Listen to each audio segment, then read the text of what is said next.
Señor, queremos pausar en nuestros corazones y en nuestras mentes para reconocer que vos sos Dios. Queremos pedirte que vos nos prepares ahora, que las ansiedades, preocupaciones que están en nuestra mente, Señor, puedan ser echadas a un lado para estar atento a escucharte hablar. Queremos escuchar tu voz, porque vos hablás a través de tu palabra y queremos escucharte ahora, Señor. Te lo pedimos en el nombre precioso de Jesucristo. Amén. Buenos días a todos. Si nos estás visitando, te damos la bienvenida. Estamos contentos de que compartas este domingo con nosotros. Una alegría recibirte. También una alegría que estén Daniel y Diana Travis, mis papás, parte de nuestra familia espiritual y mi familia física, así que les damos la bienvenida nuevamente de estar con nosotros. Una alegría que hayan vuelto. Ya ellos se quedan acá a vivir en Argentina, así que los nietos están chochos, los abuelos también. Una alegría. Hoy arrancamos una serie nueva. Voy a estar predicando 7 sermones del libro de Proverbios. Una de las características de nuestra iglesia es que predicamos expositivamente. Tomamos un libro de la Biblia y vamos mirando lo que dice el pasaje, buscamos entenderlo en su sentido original y explicarlo de tal manera que tenga sentido para nosotros hoy. Creemos que la Biblia es un libro inspirado por Dios, que Dios nos habla hoy, que la palabra es viva y eficaz y tiene poder para penetrar hasta lo más profundo. Tiene la capacidad de hacer lo que ninguna otra cosa puede hacer. Lo que la filosofía, lo que la psicología, lo que la política no puede lograr, la palabra de Dios tiene esa capacidad. Lo que la religión intenta hacer, solo la palabra de Dios puede producir cambios verdaderos en el corazón. Así que por eso predicamos de esa manera, predicamos abriendo la Biblia, mirando lo que dice el pasaje, explicándolo y proclamándolo en el poder del Espíritu Santo. Hoy arrancamos una serie nueva de 7 sermones del libro de Proverbios y más adelante les voy a pasar. Luis y Enrique vienen ayudando con el diseño a una especie de señalador donde va a haber una palabra clave para cada mensaje y un pasaje y la fecha. Hoy la palabra clave es teme. Teme. En las últimas semanas que no he estado en el púlpito, he tenido la oportunidad de bañarme en el libro de Proverbios. Lo vengo leyendo, releyendo, escuchándolo, estudiando comentarios, estudiando el trasfondo, diccionarios bíblicos, panoramas del Antiguo Testamento, leyendo artículos de cómo otros han intentado predicarlo. Lo vengo escuchando en el auto también, cuando llevo a mis hijos a la escuela también vienen escuchando los proverbios. Hay páginas en internet donde puedes bajar la Biblia y escucharlo después en el auto. Y es interesante porque el libro justamente enfatiza mucho el oír. Especialmente en los primeros capítulos aparece este mandato como un padre que le habla a su hijo: oye, hijo mío. Así que bueno, por la gracia de Dios espero que puedan comer bien en estas semanas. Este es el llamado que Dios me ha dado en este tiempo, alimentarlos a ustedes con la palabra de Dios. Hay mucho que podríamos predicar en este libro. Es más, muchos no lo predican expositivamente porque ¿cómo haces para predicar un libro que está lleno de predicaciones? Es decir, cada proverbio en sí ya es un mensaje central. La característica de una predicación expositiva es que tenés un punto central, que vos te vas de acá con una frase en tu mente. Y uno podría pasar cada proverbio uno por uno predicando un mensaje expositivo. Así que yo elegí 7 mensajes para darles de este libro. Obviamente podríamos hacer mucho más. Y hoy quiero predicar un mensaje que da el fundamento para los otros 6. Lo que vamos a hacer hoy es mirar la introducción al libro y mirar un versículo que Roger leyó en los primeros 7 versículos, que nos da el fundamento para entender todo el libro de Proverbios. Sin ese versículo perdemos el rumbo de qué se trata y cuál es el fundamento sobre el libro de Proverbios. La raíz de la palabra hebrea para Proverbios significa similitud, algo que es parecido, una comparación. Por eso frecuentemente los proverbios comparan para hacer un punto. Por ejemplo, como el vinagre de los dientes y como el humo de los ojos, así es el perezoso a los que lo envían. Notan la imagen poderosa de ese proverbio. El proverbio está lleno de imágenes, lleno de comparaciones, porque la palabra tiene que ver con esto. La palabra en su raíz tiene que ver con símil, comparación. Un proverbio es un dicho popular que comunica una verdad fácilmente recordada. En castellano tenemos algunos, ¿no es cierto? Yo cuando me casé nos reíamos con mi esposa porque en su familia están llenos de dichos continuamente. Yo iba a la casa y decían una frase y yo no entendía a qué se referían. Hacía un tiempo que yo no había vivido en Argentina. Creo que no conozco una familia que dice más dichos que la familia de mi esposa. Así que ella me armó un libro, un cuadernito en su tiempo con dichos, que de a poquito los fui entendiendo. Algunos que ustedes conocerán. El que se quema con la leche, ve la vaca y llora. En casa de herrero, cuchillo de palo. Ojos que no ven, a buen entendedor, a caballo regalado, mucho ruido y pocas nueces. Bueno, muy bien. Son frases que todos conocen. Y la idea del libro de Proverbios es similar. Está lleno de frases que se iban transmitiendo oralmente y quedaban en la memoria de las personas, porque así como estas frases en nuestra cultura quedan en la memoria, de la misma manera era así el libro de Proverbios, y por eso el énfasis, especialmente en los primeros capítulos, es oír, escuchar, porque uno los escuchaba y quedaban grabadas en la mente, eran diseñadas para ser memorables. Por eso el libro de Proverbios es un buen lugar para memorizar versículos, porque quedan grabados relativamente de una manera fácil. Si querés abrir tu Biblia al libro de Proverbios, te invito a que abras la Biblia al libro de Proverbios. Miramos, Roger nos leyó el primer capítulo, los primeros 7 versículos, y el libro comienza con la frase Proverbios de Salomón, hijo de David, rey de Israel. Si bien una gran parte del libro es de Salomón, por eso dice la autoría es de Salomón, no todo el libro lo es. Es más, no sabemos con certeza, pero es posible que después del versículo 7, que el capítulo 1 al 9 no son de Salomón, y que son los más tardíos que después se compilaron, quizás tan tarde como 600 a.C. Salomón vivió alrededor de 1000 a.C. Así que se fue compilando en los siglos. Pero principalmente lo que está en el libro son los proverbios de Salomón. Sabemos por otro pasaje que Salomón escribió muchos proverbios de sabiduría. Entonces el autor Salomón, junto con otros sabios, quizás también hay una dependencia de sabiduría egipcia que se fueron combinando, que bajo la inspiración de Dios, bajo la inspiración del Espíritu de Dios, se colocó en el canon bíblico porque expresaban verdades. ¿A quién está escrito el libro? Encontramos la respuesta en los versículos 4 y 5 del primer capítulo. Ahí nos dice para quién está escrito este libro. Hay 2 audiencias. Miren el versículo 4, dice, para dar a los simples prudencia y a los jóvenes conocimiento y discreción. Está escrito primeramente para vos como joven, todos los jóvenes que están acá en la iglesia. Está escrito para vos este libro. Es más, es un buen libro para empezar con un adolescente a discipular, también con un niño chico, porque la idea es la imagen de un padre que transmite las verdades a su hijo.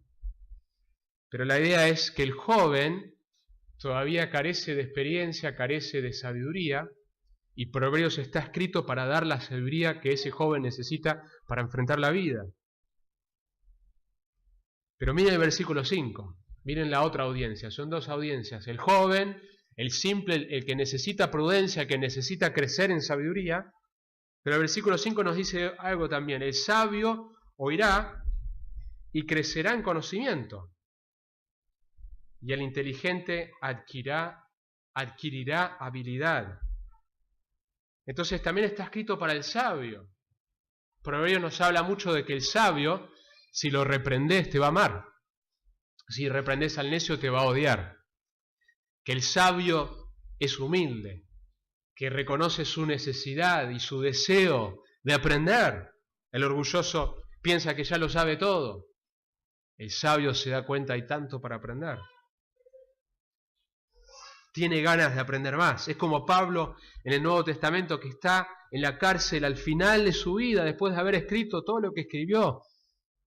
En el Nuevo Testamento, libros como libros Romanos, con semejante conocimiento y teología que él nos da, bajo la inspiración de Dios. Y sin embargo, al final de su vida, cuando escribe su última carta a Timoteo y está en la cárcel por morir, sabiendo que va a morir, le dice: cuando vengas, tráeme los libros, mayormente los pergaminos, tráeme que quiero seguir estudiando, quiero seguir aprendiendo. Entonces Proverbios está escrito para vos, joven, para vos que te falta experiencia, y también está escrito para vos que sos sabio, que te das cuenta, si realmente sos sabio, sos humilde y te das cuenta cuánto necesitas seguir aprendiendo. En la literatura hebrea vemos que hay esencialmente 5 tipos de proverbios: históricos, metafóricos, enigmáticos, parabólicos y didácticos. Y cuando llegamos a el libro de Proverbios hay un énfasis en lo didáctico, especialmente en lo que es la enseñanza, también lo parabólico, que ilustra a través de situaciones. Un autor en un libro que se llama Panorama del Antiguo Testamento dice lo siguiente: ¿qué hace que un proverbio sea efectivo? ¿Por qué algunos dichos se atesoran a lo largo de los siglos y otros se dejan a un lado? Así como ustedes dijeron sin problema todos estos dichos. ¿Qué hace que un proverbio sea efectivo? El arzobispo Trench, eminente erudito bíblico del siglo pasado, enumera varias condiciones para que un proverbio sea exitoso. Número 1, brevedad. Los dichos extensos no se arraigan en la memoria y los proverbios deben recordarse fácilmente. Una de las características es que se pueda recordar, que es breve. Y una gran parte del libro de Proverbios son breves, no todo, porque hay partes, secciones que son más poéticas, más largas, pero mucho de Proverbios son frases cortas. Número 2, comprensibilidad. Su sentido debe ser fácil de comprender. Número 3, sabor. Solo el proverbio ácido se adhiere a la mente de la gente. Esas imágenes que pinta, que queda bien grabado. Número 4, popularidad. Aún los mejores proverbios desaparecerán si no se los repite frecuentemente y se los transmite de generación en generación. Los primeros proverbios se diseñaron para uso oral y no tanto para la transmisión escrita, y gran parte de la literatura sapiencial se refiere a la sabiduría, la literatura de sabiduría, retuvo este tinte del oral. El libro de los proverbios, por ejemplo, acentúa que debe escucharse lo que está enseñándose más que leer. Así que es un libro fabuloso para que estudiemos. Te animo que en este tiempo que lo vamos a estar escuchando por casi 2 meses, que lo leas en tu casa. Léelo varias veces, porque hay un montón de proverbios que son riquísimos para comer, para el alma. El libro tiene esencialmente 5 partes. Si mirás el panorama del libro, los primeros 9 capítulos es un elogio a la sabiduría y son pasajes más largos que dejan un fundamento para todo lo que se viene después, que van a ser proverbios más cortos. Lo que típicamente conocemos como proverbios lo vemos a partir de la segunda sección, en el capítulo 10, hasta el 22, 16. Y ahí tenemos 375 proverbios cortos atribuidos a Salomón. Si tan solo leyeras de esa sección un solo proverbio por día, te llevaría 1 año y 10 días leer cada uno de los proverbios. Aparecen muchos proverbios de contraste en esta parte. En la tercera parte del libro, desde el capítulo 22, 17 al 24, 34, son proverbios más largos. Cuando llegamos al capítulo 25 vemos en el versículo 1, ya la cuarta sección, que son proverbios de Salomón que transcribieron los hombres de Ezequías, rey de Judá. Es decir, Ezequías fue un rey que vivió 250 años después de Salomón y compiló proverbios que eran de Salomón pero que no habían sido incluidos todavía. En la última sección, la quinta, capítulo 30 y 31, tenemos los discursos de Agur, que no sabemos quién fue, pero bueno, se llama Agur. La madre de Lemuel, tampoco sabemos quién fue. Es posible que eran personas fuera de la cultura israelita. Y un poema acróstico para concluir el libro sobre la mujer que teme a Dios.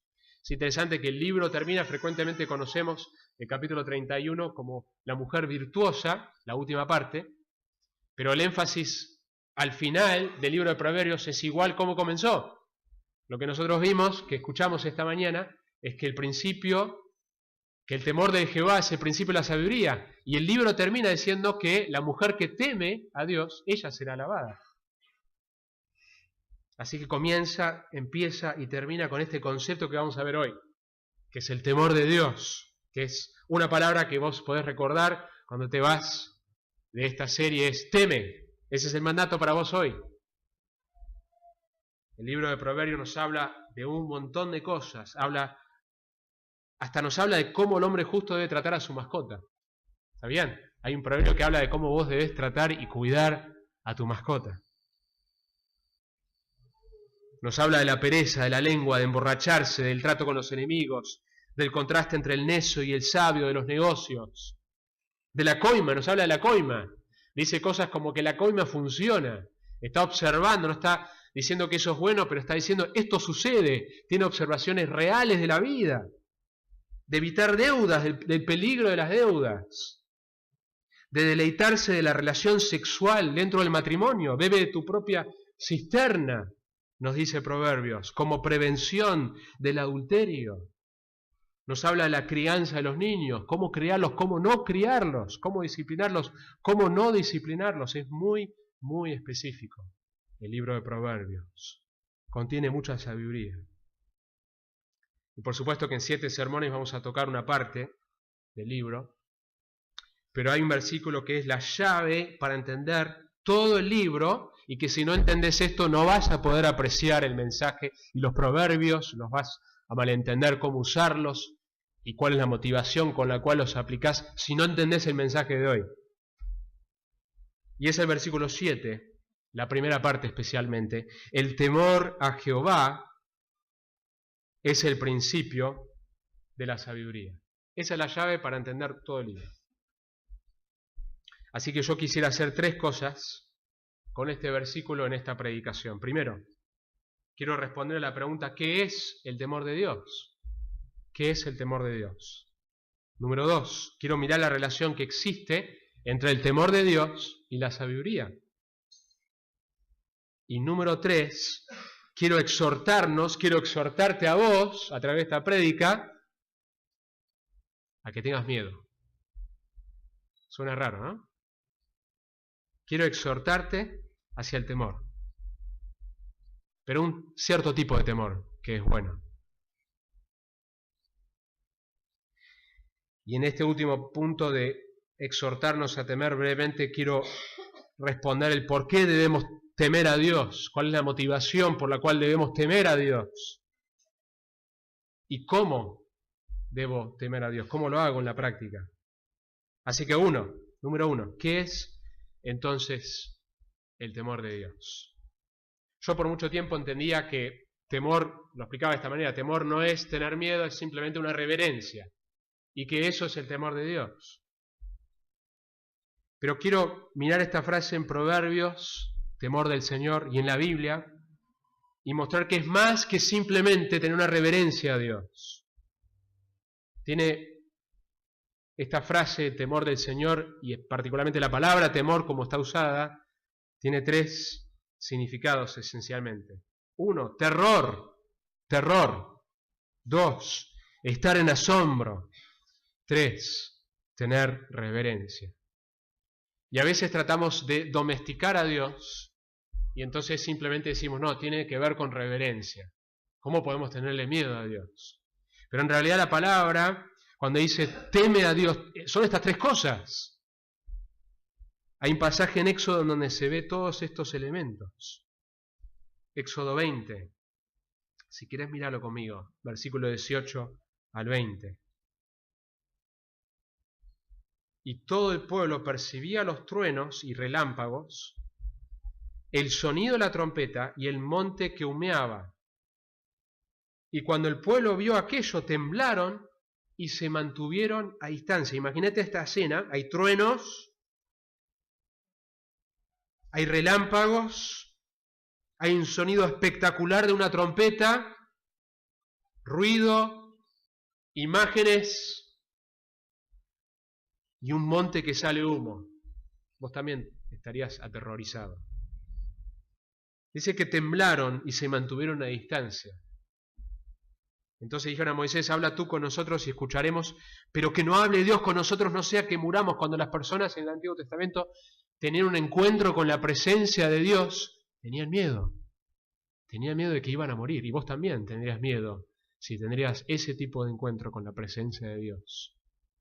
Por eso tantas veces Dios tiene que decir, no temas, no temas. Cuando los ángeles aparecen en el Nuevo Testamento también, no temas, no temas, no voy a matarte. Respondió Moisés al pueblo, no temáis, porque Dios ha venido a poneros a prueba, y para que su temor permanezca con vosotros, y para que no pequéis. Así que después de que el pueblo vio la presencia majestuosa de Dios, Moisés dice, no tengas miedo, pero tened miedo.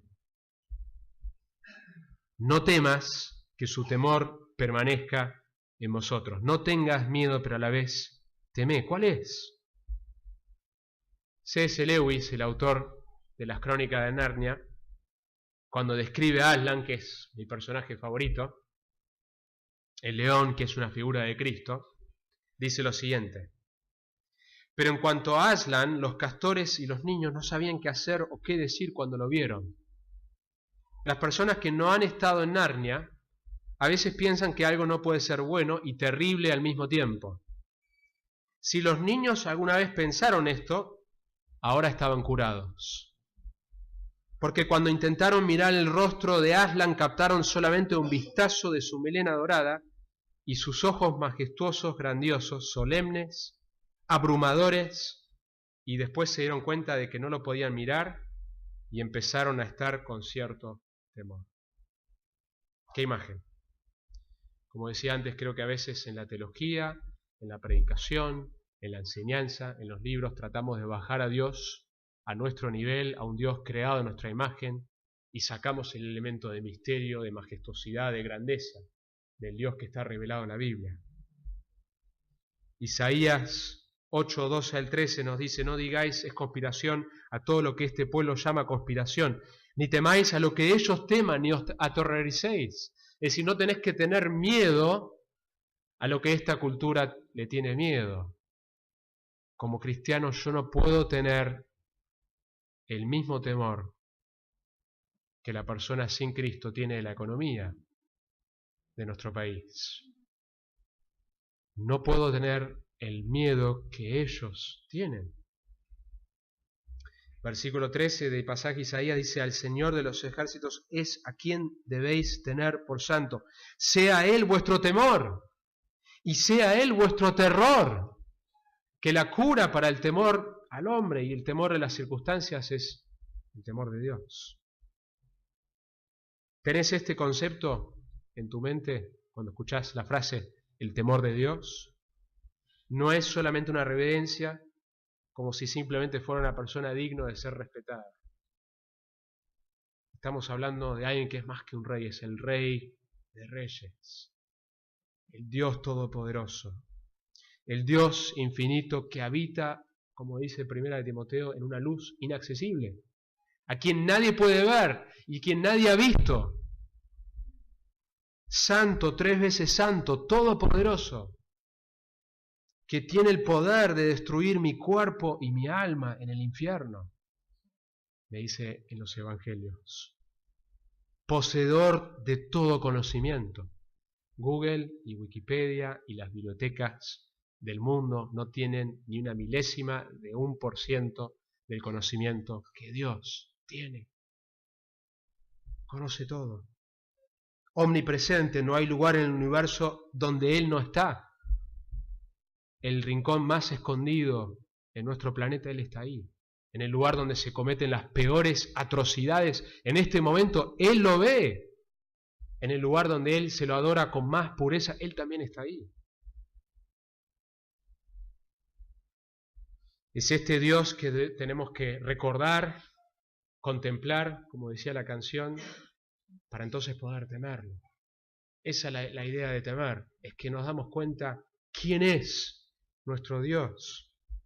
Piper lo ilustra como un perro gigantesco que invoca temor. Vos vas a la casa de esta vecina y cuando llegás tiene un perro gigantesco que invoca temor. Y la vecina te dice, no corras. Y el perro no tiene problema si vos estás cerca de este perro, te lamea, te reconoce como amigo. Pero si intentás correr, te persigue, te ladra y te puede morder. Esa es la imagen que compartió John Piper en una prédica. ¿Te genera un conflicto esa imagen en tu mente? Dios es un Dios que en su presencia hay seguridad. Pero si intentamos huir, estamos en peligro. Hay un gran peligro de estar lejos de Él. Y si yo no veo el peligro de estar lejos de Dios, entonces yo no sé lo que es el temor de Dios. El temor de Dios no es solamente este concepto que existe en su presencia, es el concepto del temor de estar lejos de Él.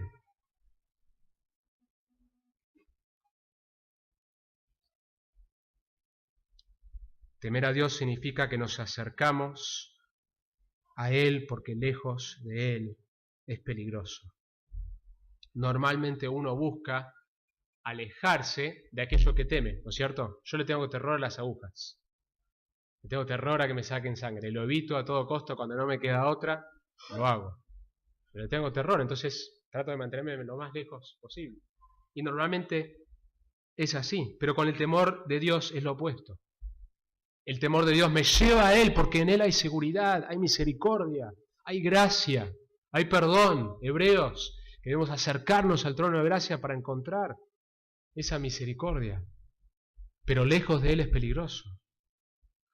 En el libro de Ageo, cuando el pueblo de Dios había perdido su enfoque en la adoración a Dios y estaba más enfocado en sus propios intereses, ¿saben lo que Dios dice a su pueblo? Yo estoy en contra tuyo. Yo estoy en contra de ustedes. Y las cosas les va muy mal hasta que vuelven a Dios. Tenemos esta visión gloriosa, majestuosa de nuestro Dios.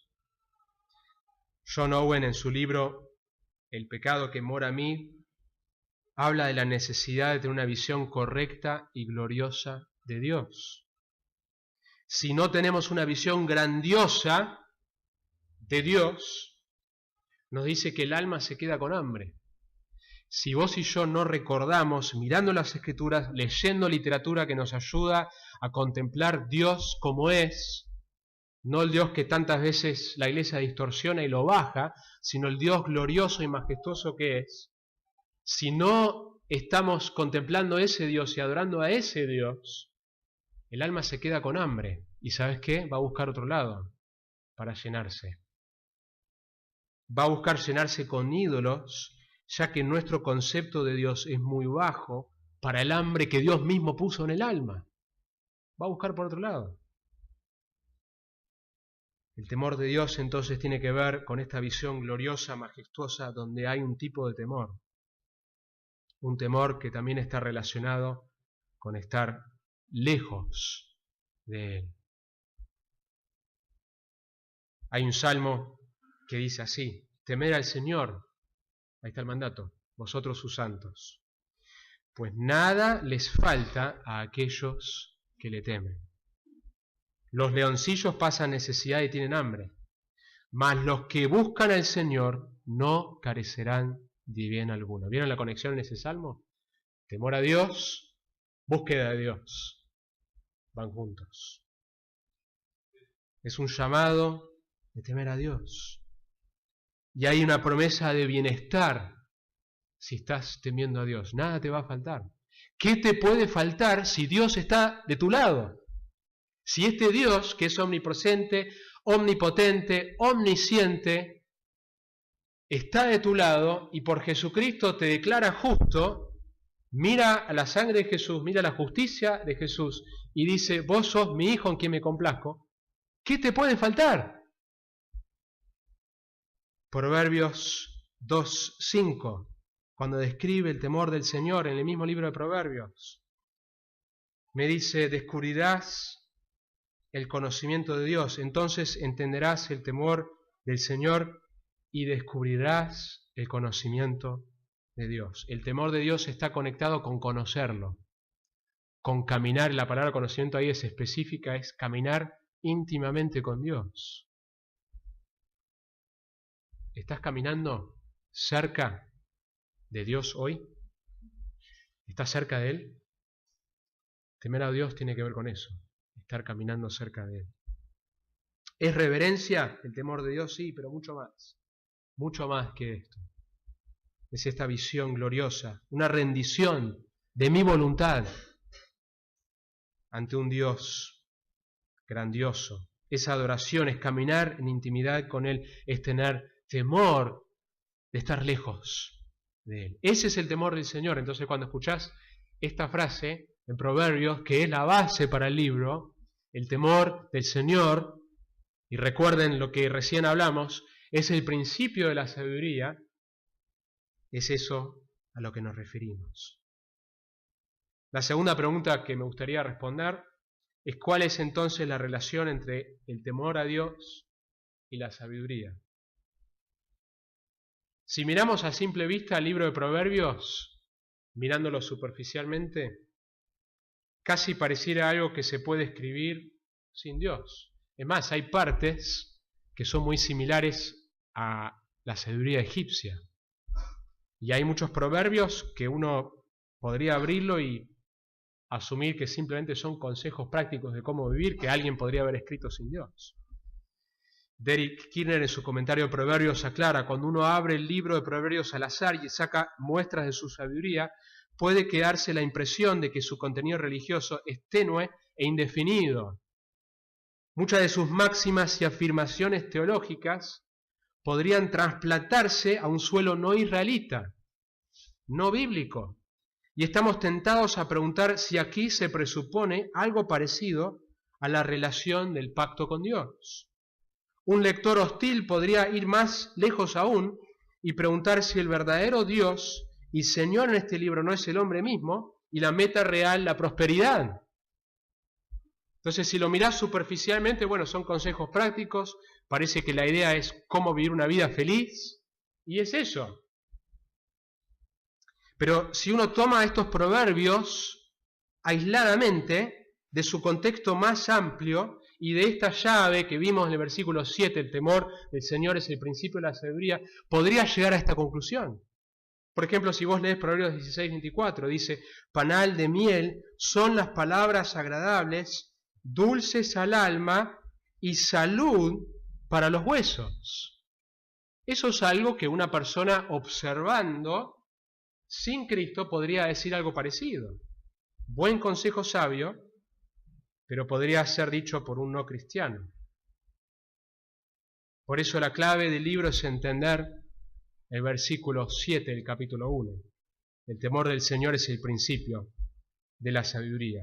Y la diferencia es que en Proverbios la sabiduría va junto con la santidad. No se puede divorciar.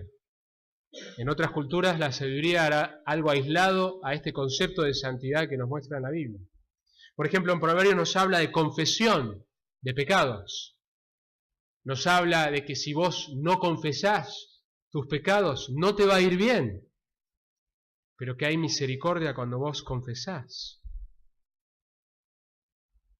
Es una sabiduría que encontramos en el libro de Proverbios distinto al mundo, porque está vinculado a la santidad. En el Nuevo Testamento, en el libro de Santiago, nos habla de distintos tipos de sabiduría. Que hay una sabiduría que es terrenal, hay una sabiduría que es diabólica, una sabiduría que deja a Dios fuera, y hay una sabiduría y que produce un fruto, y que hay una sabiduría que viene de lo alto, que produce otro tipo de fruto.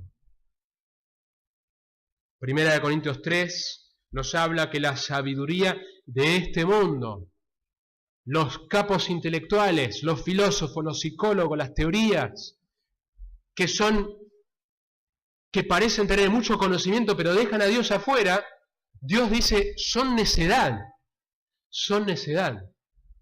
porque el temor del Señor es el principio de la sabiduría. No hay sabiduría cuando dejamos a Dios fuera de la ecuación.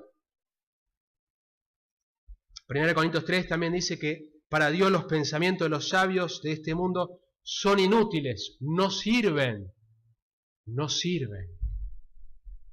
La realidad es que en el libro de Proverbios hay como 100 versículos en donde aparece el nombre de Dios.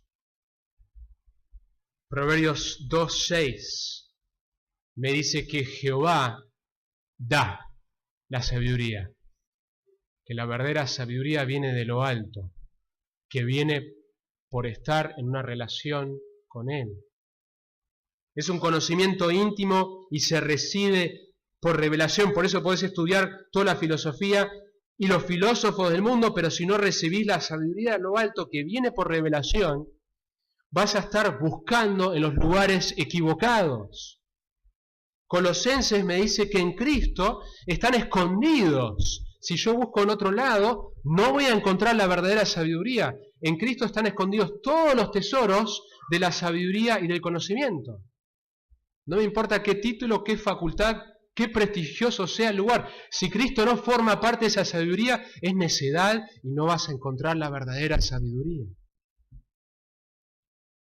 Es muy interesante que Proverbios, que habla tanto de la sabiduría, tantos llamados en los primeros capítulos, buscá la sabiduría, buscalo, la mujer personificada, buscá la sabiduría, advierte del peligro de una supuesta sabiduría que está desconectado a una relación íntima con Dios.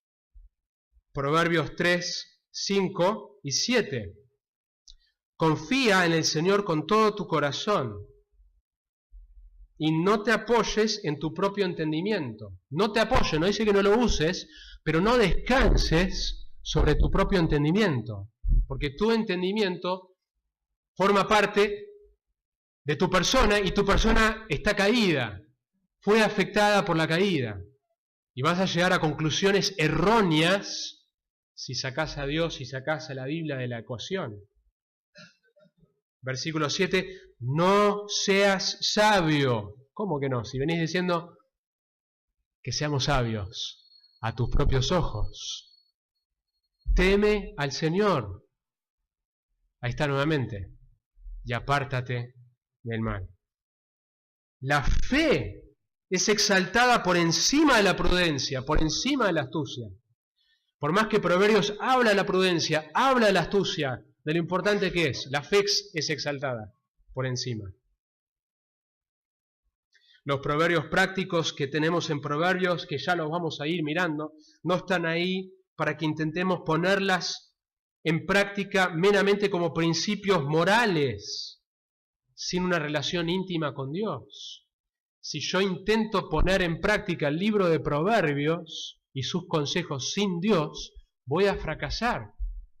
Primero porque no lo voy a poder hacer, pero segundo que lo voy a hacer por las motivaciones equivocadas. ¿Cuál es entonces la relación entre el temor del Señor y la sabiduría? Proverbios asume que vos no vas a poder darle sentido a la vida o vivir plenamente y abundantemente si no entendés tu necesidad de Dios. Si yo no entiendo mi necesidad diaria de Dios, yo no voy a poder vivir sabiamente. Temer a Dios en el Antiguo es equivalente en el Nuevo a tener una relación personal con Dios.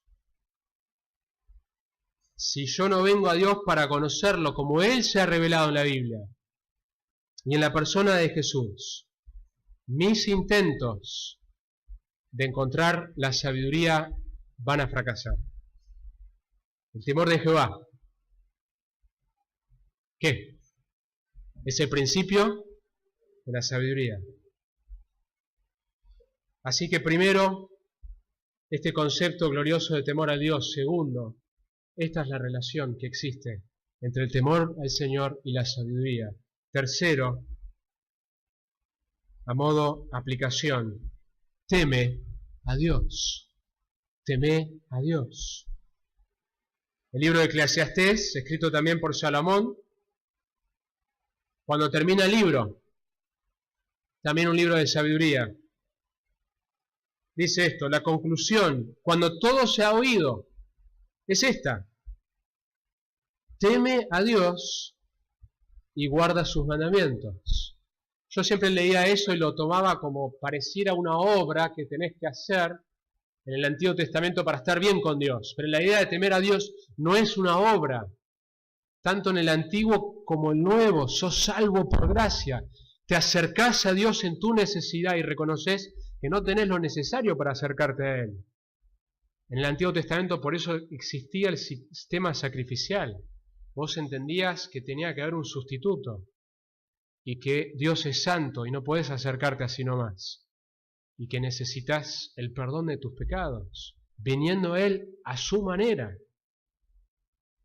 Que entonces la imagen de temer a Dios es que uno está entrando en una relación correcta con Dios y como resultado uno está obedeciendo. Teme a Dios y guarda sus mandamientos, porque esto concierne a toda persona. Es un mensaje evangelístico. El libro termina con un mensaje evangelístico de Eclesiastés. Que toda persona debería entrar en esa relación. En vez de estar lejos, debería acercarse. Bajo la sombra de la cruz hay protección. Porque lejos de Él es un lugar peligroso para estar. Esto concierne a toda persona. Entonces, ¿por qué? ¿Por qué debo temer a Dios? Porque este es el camino de la sabiduría. Joven, sabio, el camino de la sabiduría. La sabiduría que vos necesitas como joven. La sabiduría que todos necesitamos. La sabiduría que el sabio anhela tener más. Se encuentra por este camino. Por el camino del temor a Dios. Y la sabiduría, escuchen esto, la sabiduría es el camino a una vida feliz, según Proverbios. Proverbios habla de la felicidad que viene acompañada de la sabiduría. Hay una vida que es feliz, no es una vida sin tribulaciones. El Nuevo Testamento va a ampliar más ese concepto, pero sí es una vida, al estar cerca de Dios, hay deleite. Y es una vida donde las cosas salen como Dios diseñó que salieran, aun si hay dificultad, aun si hay sorpresas en este mundo caído. Proverbios en el libro nos va a presentar continuamente dos caminos. Hay dos, no hay un tercer camino.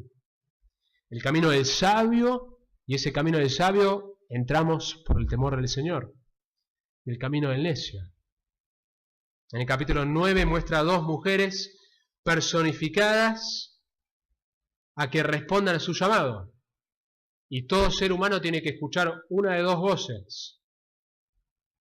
La voz de la sabiduría, que se entra en ese camino por el temor del Señor, o la voz de la mujer insensata, que es el camino natural de nuestro corazón, que se aleja de Dios. Romanos dice que no hay uno que busca a Dios, nadie busca a Dios. El camino natural es escuchar el segundo camino. Dice así: la sabiduría ha edificado su casa, ha labrado sus 7 columnas, ha preparado su alimento, ha mezclado su vino, ha puesto también su mesa, ha enviado a sus doncellas. Toda una preparación de fiesta, de deleite, y clama desde los lugares más altos de la ciudad. Hay un clamor. El que sea simple, que entre aquí.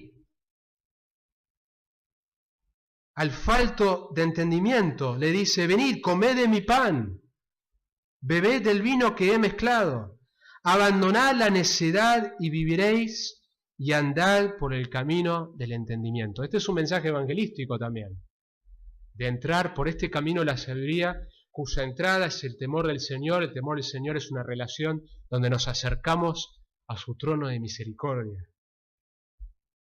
En contraste, miren lo que dice la mujer insensata. La mujer insensata es alborotadora, es simple y no sabe nada, y se sienta a la puerta de su casa en un asiento en los lugares altos de la ciudad. Ella también clama, llamando a los que pasan, a los que van derechos por sus sendas. El que sea simple, que entre aquí. Y al falto de entendimiento le dice, dulces son las aguas hurtadas, y el pan comido en secreto es sabroso. Pero él no sabe que allí están los muertos, que sus invitados están en las profundidades del Seol. Hay un camino que le parece bien al hombre, dice Proverbios, pero en su final lleva a la destrucción. Ese es el camino de esta mujer que va la humanidad entera cuando no responde a este otro camino.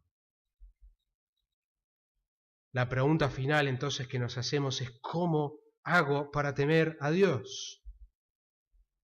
Tiene que haber un primer encuentro con Dios, si no lo hubo. Un reconocimiento de que hay un creador que te hizo, no para que vos vivas tus propósitos, que la vida no se trata de vos no sos el protagonista, vos no sos el personaje principal, tampoco lo soy yo, sino que Dios es el personaje principal. Debería ser el personaje principal de tu vida.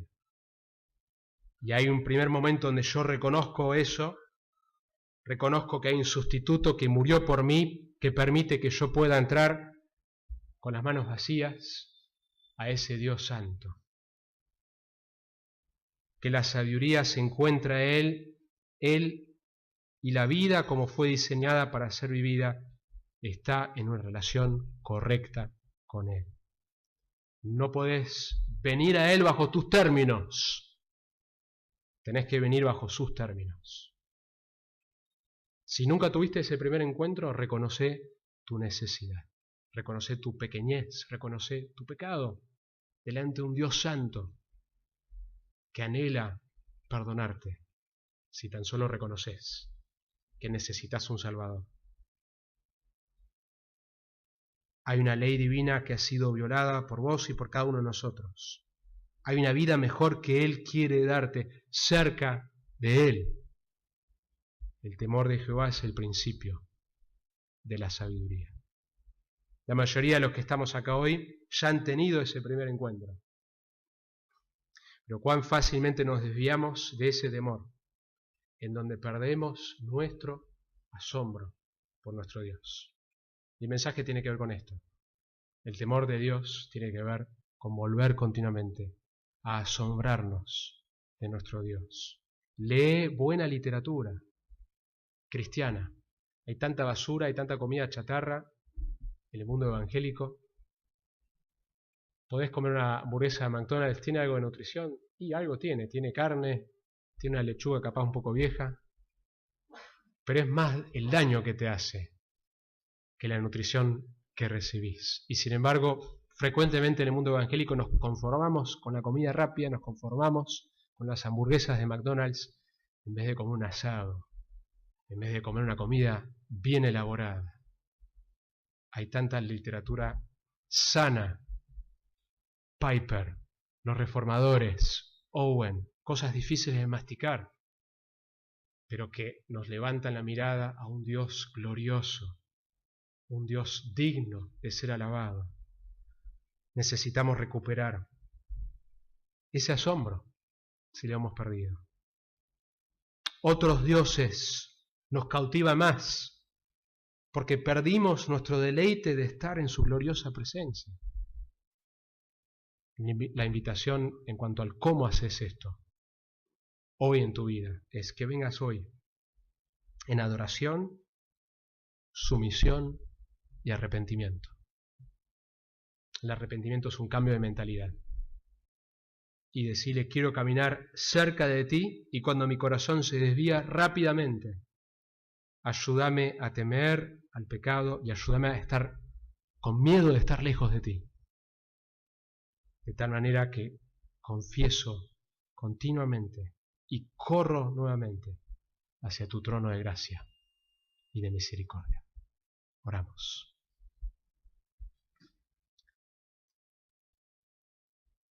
El temor del Señor es el principio de la sabiduría.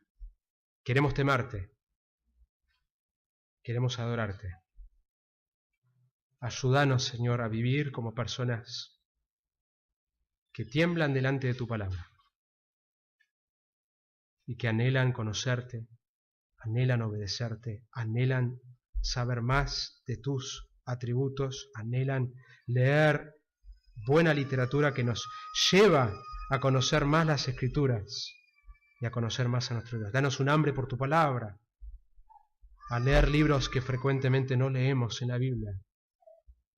Señor, queremos buscarte, queremos temerte, porque ese es el principio de la sabiduría. Gracias, Señor. Te alabamos. En el nombre de Jesús.